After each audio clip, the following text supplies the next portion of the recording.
Well, how far would you like me to start back? When I was about 12, my parents divorced. It was super difficult through feelings-wise. I didn't know how to feel or what to feel. My stepdad came into my life after me and my mom had moved on. And at the time, I was just living a life, not really connected with God, connected with anybody. At times, I had no self-worth. I didn't know who I was. I didn't know how to say no. Because I felt like people would distance or not want to be friends with me or be with me if I was saying no. And I got to the point where I decided, you know what, I can do better. And I found love in myself, and I realized, you can get rid of all these past mistakes and, define of who you are. I started hitting, really going into dance. Dance was something I connected to, and really that's who I was. I've always done it growing up. I didn't let people judge me. My stepdad coming to my life really helped me do that. I learned how to stand up for myself. My stepdad had been going to Elevation when it first was starting at Providence. He was like, hey guys, let's go to church. And I was like, okay, sounds good to me.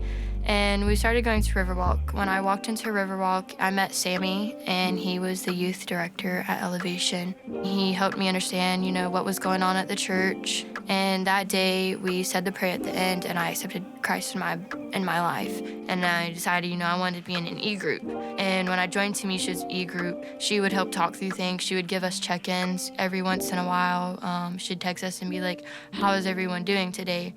And it was just those times where you knew that you had people surrounding you. I decided to get baptized at the end of last year, around October, November, but we went through some trials with our family. My grandmother ended up in the hospital over Thanksgiving. She became septic, and with COVID, no family is allowed to go in.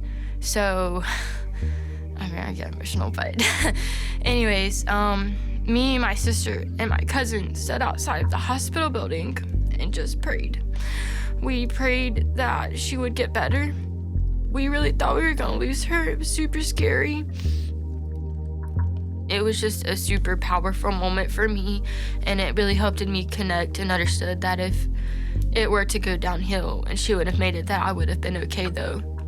And then my mom got super sick with COVID, and it was in the hospital for a while. So I feel like as if it was like the devil trying to tell me, Karley, this is not gonna happen, but I pushed through, and I was like, I still wanna do this. I knew I was gonna be baptized, and I was like, God's gonna be there. But before I was baptized, all these things happened, and I seen God do it before me getting baptized. And then now that I am being baptized, I feel like it's helped me understand you don't have to be baptized for things for God to show you, that he's there for you. And I feel like that was a moment of understanding for me.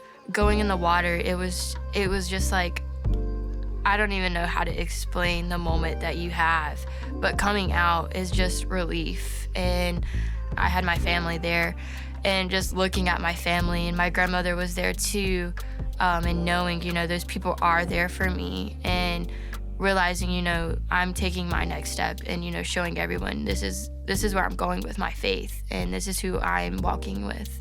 And that's pretty much how it all came about.